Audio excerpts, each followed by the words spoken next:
Nunca pensé que llegaría el día en que me sentaría frente a una pantalla de computadora, con las manos temblorosas y la vista nublada, incapaz de creer las palabras que aparecían ante mí. En casi 4 décadas como profesora, había corregido miles de exámenes, leído incontables ensayos, pero nunca antes abrir un correo electrónico me había hecho sentir que el corazón se me partía así. Aquella mañana, el sol de otoño entraba por la ventana como de costumbre, proyectando una sombra suave sobre mi taza de té Earl Grey, el mismo que tomaba cada mañana. Todo estaba en calma, demasiado en calma, hasta que hice clic en la bandeja de entrada. El asunto del mensaje era simple, incluso sonaba como una notificación administrativa más, pero para mí fue como una bofetada. Confirmación de transferencia de bienes completada. Lo leí una vez y otra más, pero por más que lo leyera, las palabras no cambiaban. Cada término se rompía en mi cabeza como vidrios rotos. Transferencia, completada, bienes, confirmación. Todas se unían para formar una pregunta terrible que no me atrevía a pensar. ¿Lo he perdido todo? No dejes de leer esta historia y no olvides suscribirte al canal ahora mismo, porque lo que estás a punto de leer cambiará tu perspectiva sobre la confianza, sobre la familia y sobre ti mismo. Vivía en una mansión valorada en más de $2.3 millones, en una tranquila zona residencial de Vermont, una casa de 2 plantas, construida completamente en roble importado de Canadá, con una chimenea de piedra natural, una sala de lectura con pisos de nogal y un jardín trasero con jacuzzi, donde solía sentarme con George en las noches de invierno a ver la nieve caer en silencio, como una canción de cuna triste. Esa casa era el reflejo de toda una vida de esfuerzo, la mía, la de George, y de un sueño americano construido desde cero. George y yo dirigíamos una cadena de talleres artesanales, especializados en muebles hechos a mano, muy reconocida en todo el noreste. Nuestros juegos de comedor fueron encargados incluso para el Ayuntamiento de Boston y para varios hoteles 5 estrellas en Manhattan. Después de que George falleciera hace 7 años por un derrame cerebral, no tuve el corazón para vender la empresa. Aunque me jubilé, conservé la mayoría de las acciones, como una memoria viva de él. Nunca fui de gastar en exceso. Mi cuenta de inversión superaba los $750,000, pero aún así me gustaba ir yo misma al supermercado, cocinar cada mañana y cuidar el jardín de hortensias que George plantó para mí. El Porsche Cayenne, último modelo, descansaba en el garaje, pero yo prefería caminar cada mañana con el suéter que él me compró en el mercado local. Creía que vivía una vida plena y tranquila, pero me equivoqué. Todo comenzó cuando Andrew, mi único hijo, empezó a visitarme con más frecuencia. Venía por las tardes, siempre con flores o pasteles, siempre con palabras dulces y abrazos apretados. Pensé que algo había cambiado. Pensé, por fin lo entiende. Después de todo, el amor de madre e hijo sigue ahí. Pero su sonrisa, ahora lo sé, siempre careció de algo. Era demasiado suave, demasiado educada, falsamente perfecta, de una forma tan sutil que solo un corazón de madre podía percibir, aunque demasiado débil para aceptarlo. Mamá, ya no tienes que preocuparte por nada. Yo te ayudaré a manejarlo todo. Deberías descansar, vivir con más comodidad. Lloré de emoción. Recuerdo claramente que en ese momento sacó su iPad, lo colocó frente a mí con unos documentos de autorización y me explicó con calma. Solo son papeles internos, mamá, para que yo pueda ayudarte con algunas cosas pequeñas, transferencias, inversiones, impuestos, esos asuntos complicados. Firmé. O creo que firmé. Porque 3 semanas después comenzaron a suceder cosas extrañas. Las cartas del banco ya no llegaban a mi antigua dirección. Las contraseñas de mis cuentas en línea fueron desactivadas. Llamé al servicio de atención. Me dijeron que necesitaban una nueva autorización. Y entonces, esa mañana, recibí el correo de confirmación. La transferencia de bienes estaba completada. Casi me caigo de la silla. Fui al archivo en la sala de lectura, donde George y yo guardábamos todos los contratos importantes. Segundo cajón a la izquierda. Mis manos temblaban al revisar los documentos, hasta que lo encontré. Autorización total. La firma tenía mi nombre, pero no era mi letra. Había un pequeño punto bajo la M de Margaret. una marca que usaba desde joven como distintivo, pero los trazos eran torpes, débiles, desproporcionados. Alguien había falsificado mi firma y lo había hecho muy bien. Me dejé caer en el sillón. Ese papel en mis manos era como una esquela, no la mía, sino la de una madre que murió en el instante en que confió en su hijo. Pensé en Andrew, ese niño que lloraba desconsolado cuando no lo elegían para el equipo de baloncesto, el mismo que me leía poesía cuando sufría insomnio durante la menopausia. Lo abracé en cada fiebre, le horneé pasteles por cada cumpleaños durante 18 años, me endeudé para que pudiera estudiar en una escuela privada. Y ahora, era él quien firmó para quitarme toda mi vida. En casi 40 años de docencia, aprendí a detectar el plagio con solo leer 3 líneas. A veces bastaba mirar la caligrafía para saber si un ensayo había sido escrito por otro. Sé reconocer una falsificación cuando la veo, y sabía, si quería seguir viviendo con dignidad, no podía quedarme callada. Un nombre brilló en mi mente como una luz al final del túnel. Leonard Braxton. En 1996 enseñé literatura avanzada a Leonard. Un chico de rostro amable, gafas redondas y una extraña afición por quedarse después de clase para hablar conmigo sobre Shakespeare. Un día, mientras analizábamos El Rey Lear, Leonard me dijo: «Profesora Margaret, si algún día me convierto en juez, le prometo que haré justicia si alguien le hace daño, sea quien sea». Me reí en ese momento. Pensé que solo lo decía por decir. Una promesa infantil. Pero hoy necesitaba esa promesa. Abrí mi vieja agenda buscando la línea escrita a mano años atrás. Leonard Braxton, clase 12B, ahora abogado, juez del distrito de Westbrook. Marqué el número, un tono, luego otro. Y entonces, una voz femenina automatizada respondió: «Hola, ha llamado a la oficina del juez Leonard Braxton. No pensé que dejaría un mensaje, pero lo hice». «Leonard, soy la profesora Margaret. Te necesito. Es urgente». Me quedé allí sentada, en la mansión que ya no figuraba a mi nombre en los papeles. Miré a través del cristal, donde las hojas de los arces caían lentamente al suelo, como cosas que no se pueden recuperar.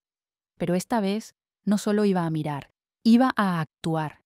Ya no me quedaban lágrimas, ni fe para rogar. Solo me quedaba una cosa, la verdad, y la iba a recuperar toda, con estas manos. Preparé una nueva tetera de té, el Earl Grey Premium que George me había comprado en una auténtica tienda inglesa de Boston, durante un viaje de negocios en el invierno de 2005. En aquella ocasión me llamó desde la caja y dijo: «Encontré ese té del que hablabas, el que tomabas de niña en casa de tu abuela. ¿Quieres que te traiga una caja?». Me reí y le dije que no fuera tonto, pero George no trajo una caja. Trajo 10. Ese mismo té seguía teniendo el mismo aroma de siempre, ligeramente intenso, sofisticado, con un toque de bergamota y notas de madera. Pero esta vez su sabor era más amargo en mi garganta, no por el té, sino porque mis manos seguían temblando, pero esta vez no temblaban por miedo, sino por fuego, un fuego callado que ardía bajo mi piel, bajo esa calma fingida. No soy una mujer que se enfade con facilidad, soy alguien amable, que sabe ceder, que sabe esperar, pero también soy alguien que nunca olvida.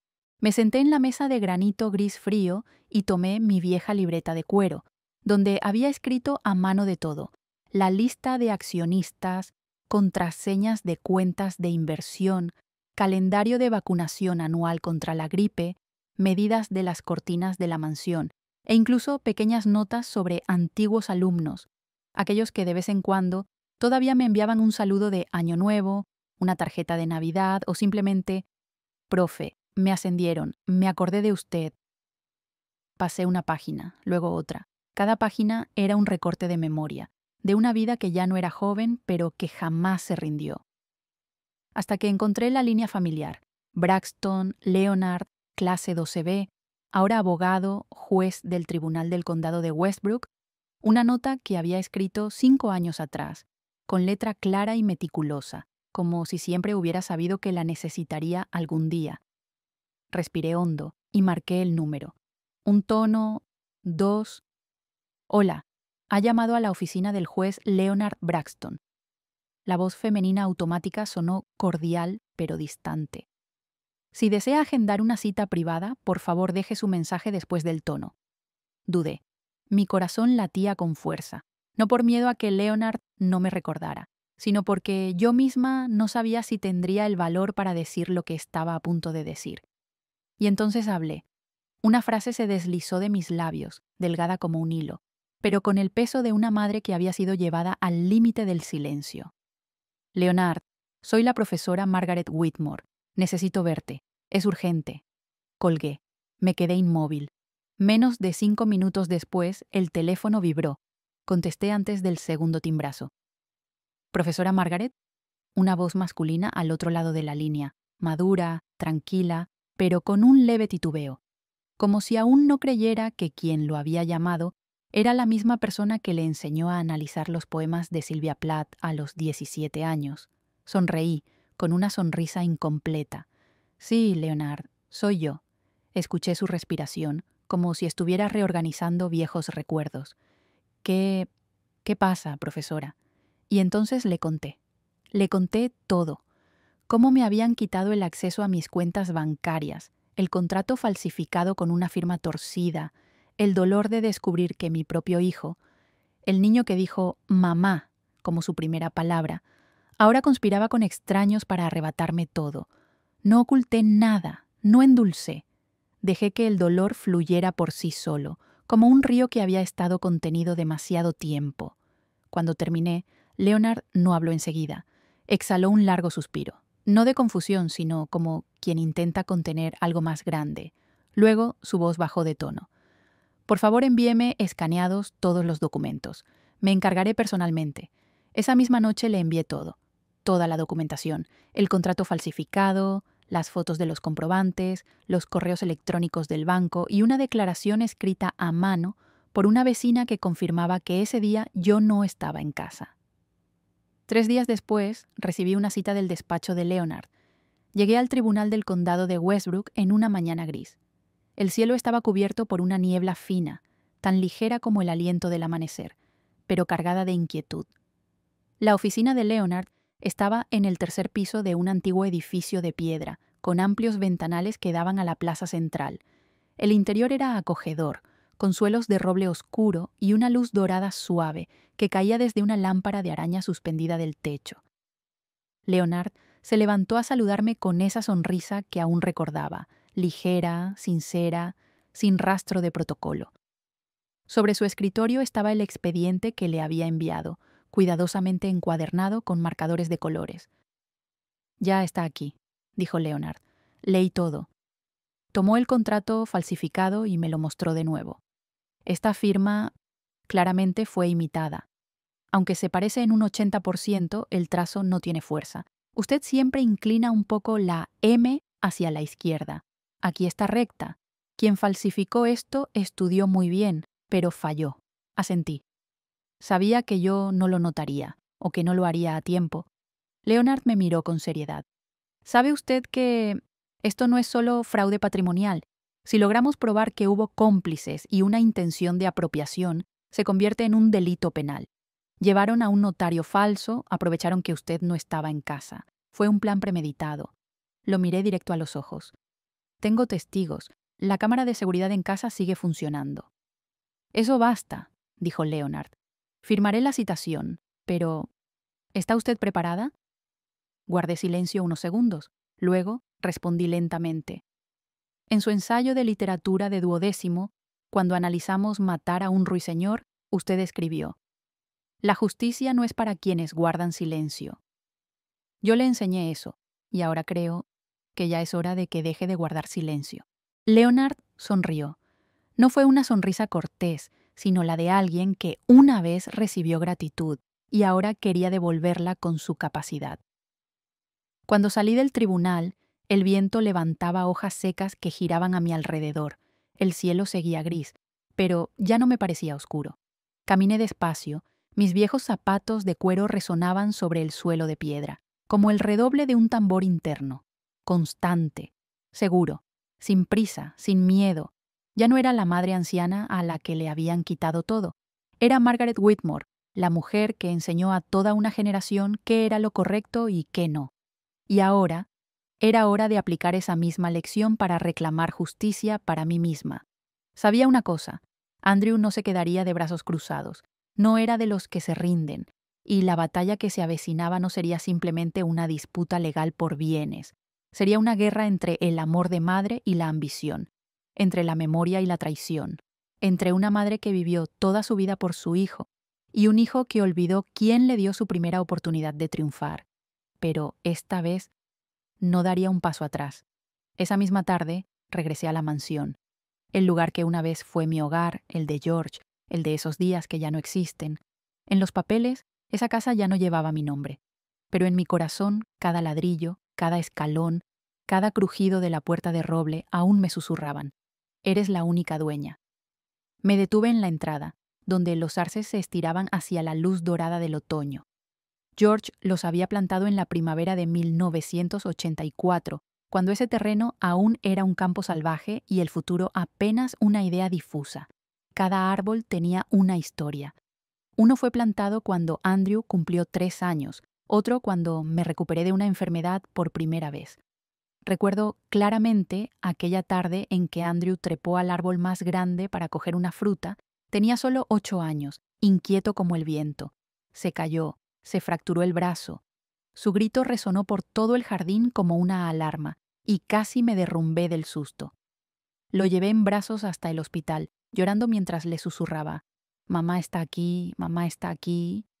Ahora, ese mismo niño era quien me había echado de ese hogar. Sin una sola palabra. Entré. El silencio era tan profundo que podía oír el tic-tac del antiguo reloj de péndulo, un regalo de bodas de George, que seguía marcando el tiempo como si la traición nunca hubiera cruzado esa puerta. Pasé mi mano por el borde de la ventana, donde solía limpiar el polvo cada mañana con un pañuelo de seda. Una sensación familiar, pero también dolorosamente ajena. Abrí el compartimento secreto junto a la chimenea, donde George y yo guardábamos nuestras posesiones más valiosas. No joyas ni dinero, sino el mapa de nuestras vidas, documentos, testamentos y una libreta de ahorros que George abrió en secreto para mí antes de morir.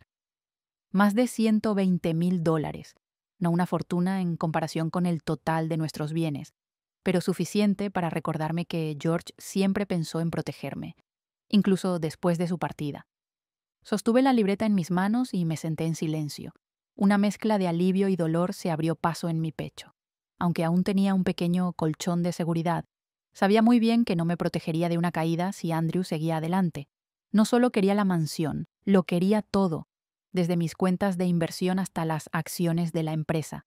Todo lo que George y yo habíamos construido con toda una vida de esfuerzo. Esa noche no cené. Solo preparé una tetera de Earl Grey. Lo serví en una taza de porcelana con las iniciales grabadas de George y mías, M y G, y llamé a Richard Thomas, asesor financiero de confianza durante décadas, de quien George solía decir: «Si alguien entiende a nuestra familia, es Richard». «Tengo miedo de haber sido traicionada», dije en voz baja, como si temiera que la casa misma me escuchara. Él guardó silencio. Luego su voz resonó, grave, firme. «Señora Margaret, revisaré todas las cuentas corporativas y los movimientos de acciones. Pero si lo que usted dice es cierto, entonces no es solo Andrew. Es posible que haya colaborado con el equipo de auditoría interna».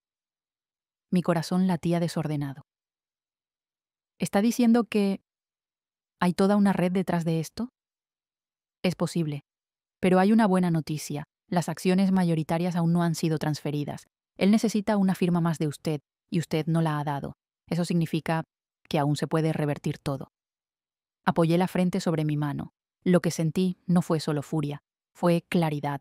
Tal vez había creído demasiado, había pensado que el amor de una madre podía impedir que la codicia se volviera un arma. A la mañana siguiente me desperté a las 5. Lloviznaba. Las gotas se estrellaban como cristales sobre la ventana. Me puse un sencillo conjunto gris oscuro, me até al cuello el pañuelo de seda que George me compró en Milán y salí de casa. La Junta Extraordinaria de Accionistas se celebró en la sede central de la empresa.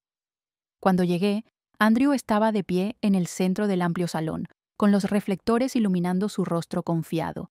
Vestía un traje azul marino impecable, y en su muñeca brillaba un reloj Richard Mille, que sabía perfectamente que no podía haber comprado con un salario legítimo. Entré. En mi mano, una copia del contrato falsificado, ese papel con una firma torcida, claramente imitada pero imposible de esconder del todo. «Mamá, ¿qué haces aquí?», preguntó Andrew, con una sonrisa forzada que temblaba en su rostro. No le respondí. Miré directamente al director ejecutivo, a cada miembro del consejo. Mi voz no fue alta, pero retumbó. «Soy Margaret Whitmore. Solicito que esta reunión se suspenda inmediatamente. Tengo pruebas de falsificación de documentos y de manipulación del poder interno». El ambiente en la sala cayó de golpe, como si alguien hubiera aspirado todo el oxígeno. Un miembro del consejo habló, titubeante. Nos llegó una notificación del abogado Leonard Braxton esta mañana. El caso está en revisión. Andrew palideció. Sus ojos recorrían la sala buscando una salida. No la había. Di un paso al frente, bajé un poco la voz, pero cada palabra golpeó como martillo en piedra. Permitiré que la justicia haga su trabajo. Pero antes de que ustedes sigan negociando con un hombre que falsificó la firma de su propia madre para robarle sus bienes, háganse una pregunta.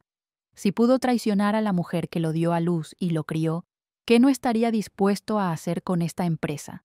Nadie respondió. No necesitaba que lo hicieran. Me di la vuelta y salí, dejando atrás no solo una reunión, sino una etapa completa de mi vida. Mi espalda recta, la cabeza en alto. Sabía que esto no era el final. Era una declaración de guerra. Y esta vez no luchaba por patrimonio. Luchaba por algo más valioso. Mi dignidad. 2 semanas después, recibí oficialmente la citación judicial del Tribunal del Condado de Westbrook. El sobre marfil llegó por correo certificado, con un sello rojo del despacho del tribunal. Lo sostuve en mis manos un buen rato antes de abrirlo, no porque temiera lo que contenía, sino porque comprendí que, desde ese instante, esto ya no era un asunto familiar, era una batalla legal. La audiencia fue fijada para el día 6 del próximo mes, y el juez asignado no era otro que Leonard Braxton, mi antiguo alumno. No sentí alivio, pero sí protección, no porque esperara trato especial de Leonard. Él era juez y sabía que haría lo correcto, pero el simple hecho de saber que allí, en esa sala, habría alguien que alguna vez me miró con respeto, que me escuchó hablar de moral y justicia, era suficiente para saber que, al menos, alguien vería la verdad. Comencé a buscar abogada, y no elegí a alguien complaciente, elegí a Gloria Mitchell, una mujer de poco más de 50, pequeña de estatura, pero con una mirada afilada como acero templado. Había sido fiscal federal antes de pasar al derecho civil, y era conocida por haber ganado juicios contra poderosos conglomerados financieros. En nuestra primera reunión, ella me miró de arriba abajo y dijo directamente: «No estoy aquí para consolarla, señora Whitmore. Estoy aquí para destrozar cada vacío legal que su hijo ha aprovechado». No me sentí ofendida. Al contrario, me sentí agradecida por su franqueza. Solo respondí con una frase: «Bien, no necesito consuelo, necesito justicia». Durante las semanas siguientes viví como otra persona. Seguía siendo yo. Seguía preparando mi té Earl Grey a las 5 de la mañana. Seguía abriendo las ventanas para dejar que el sol iluminara mi cocina de mármol blanco. Pero en lugar de leer novelas, como siempre, pasaba horas en mi escritorio, revisando cada correo antiguo, cada informe financiero, cada factura digital. Gloria y yo trabajábamos como 2 soldados en la trinchera. Cada mañana me llamaba a las 8 en punto con pedidos como: «Encuentre el extracto del segundo trimestre del año pasado» o «Revise la grabación del día que Andrew vino por primera vez». Y yo cumplía cada una, sin quejarme, sin cansancio, porque sabía, si no me defendía yo, nadie más lo haría.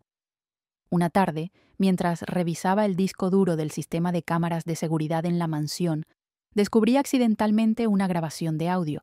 No sabía que el sistema tenía esa función. Quizás George la había configurado como una medida adicional de seguridad.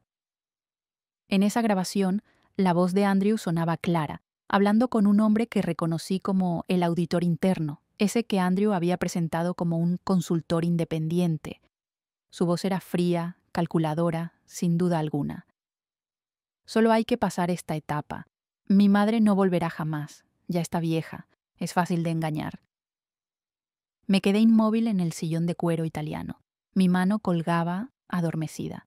No sabía qué dolía más, las palabras o el tono. Tal vez ambos. Alguna vez creí que Andrew estaba perdido, pero esa frase no venía de un hijo confundido, venía de un estratega. Envié la grabación a Gloria. En menos de 5 minutos me llamó. Esta vez, su voz no era tan fría como de costumbre. Perfecto, dijo. Ya tenemos el detonante emocional. Y si el tribunal escucha esto, cualquier argumento de Andrew se desmoronará. Llegó el día del juicio. La corte del condado de Westbrook, una edificación de piedra gris, columnas de estilo romano y tejado rojo, parecía una antigua universidad desde lejos. Me paré frente a la entrada, vestida con un sencillo vestido de lana gris ceniza y un broche en forma de ala. El primer regalo de bodas que George me dio. Sostenía mi cartera de cuero con fuerza. Dentro estaban todas las pruebas, todas las heridas, y la fe de que estaba entrando en un nuevo capítulo de mi vida. Andrew llegó con su abogado, un hombre joven, con el cabello peinado con gel, zapatos italianos brillantes y una actitud tan segura que rozaba la arrogancia. Alguna vez pensé que Andrew no era ostentoso, pero hoy no era el Andrew que yo crié. Era un extraño con la cara de mi hijo. Su abogado presentó los documentos, copias del poder notarial, listados de bienes, actas de acuerdo verbal, donde afirmaban que yo había aceptado voluntariamente. Decían que yo no recordaba por la edad, firmé pero no conservé el original, y había delegado el control temporalmente. Leonard se sentó en lo alto. Su expresión era seria. No asintió, no frunció el ceño. Ya no era el alumno que una vez escribió un ensayo sobre la justicia, ahora era quien sostenía la balanza.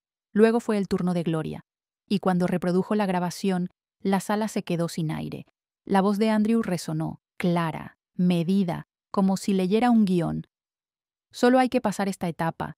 Mi madre no volverá jamás, ya está vieja, es fácil de engañar. Levanté la cabeza. No miré a Andrew, miré a Leonard, y por primera vez en toda la audiencia vi a Leonard inclinar levemente la cabeza, no por emoción, sino porque la justicia había visto la verdad.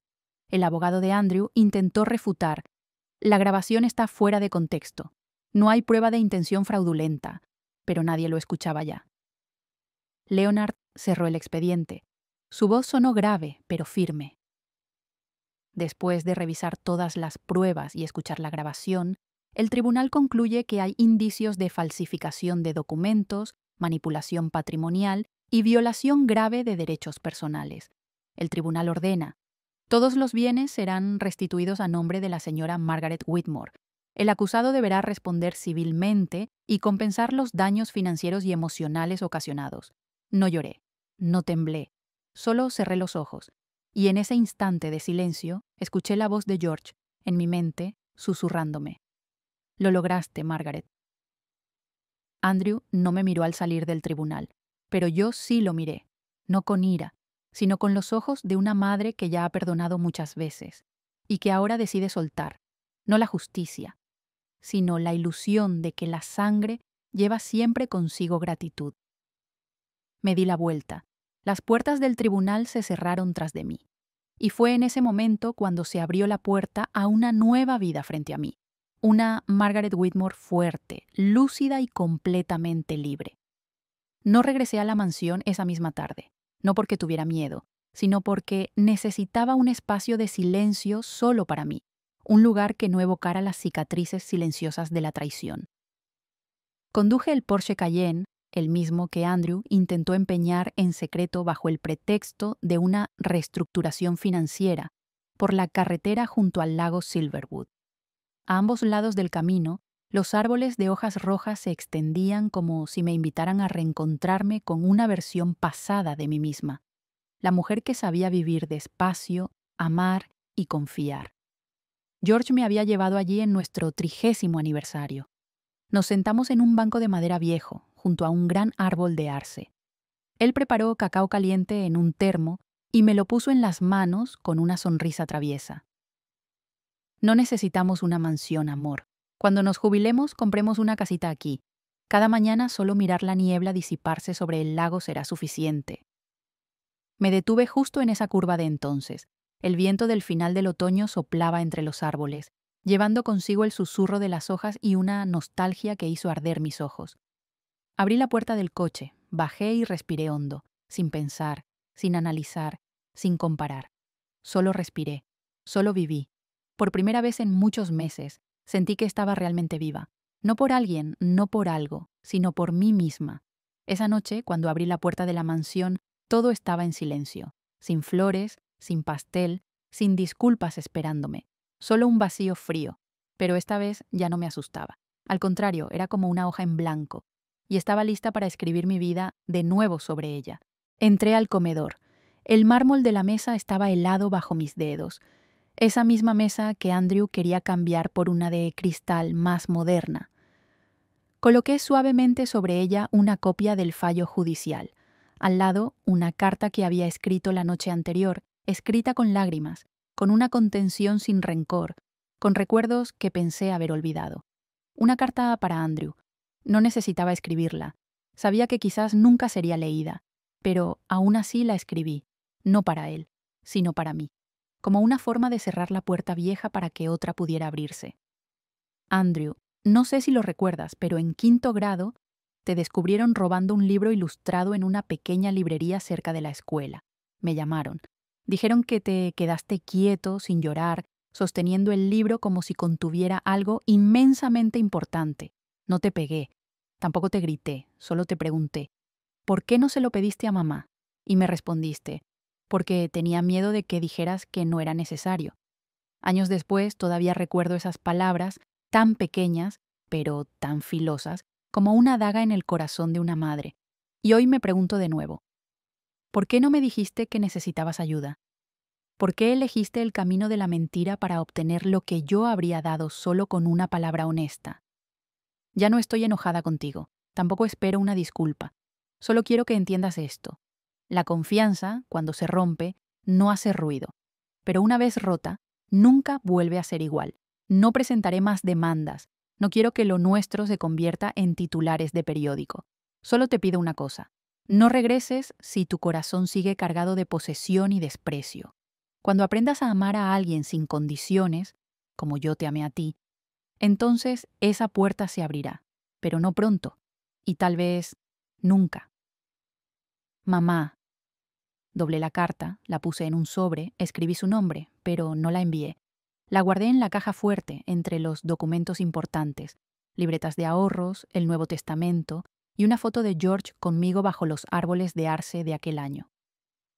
Como testimonio de que hay cosas que no necesitan ser contadas, solo recordadas. Un mes después vendí la mansión. No porque necesitara el dinero, sino porque necesitaba liberarme.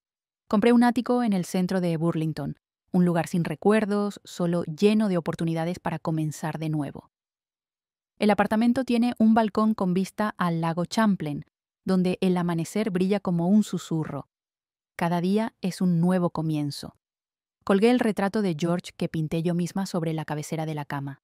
Su rostro sonriente, su mirada serena, como si siempre me estuviera observando.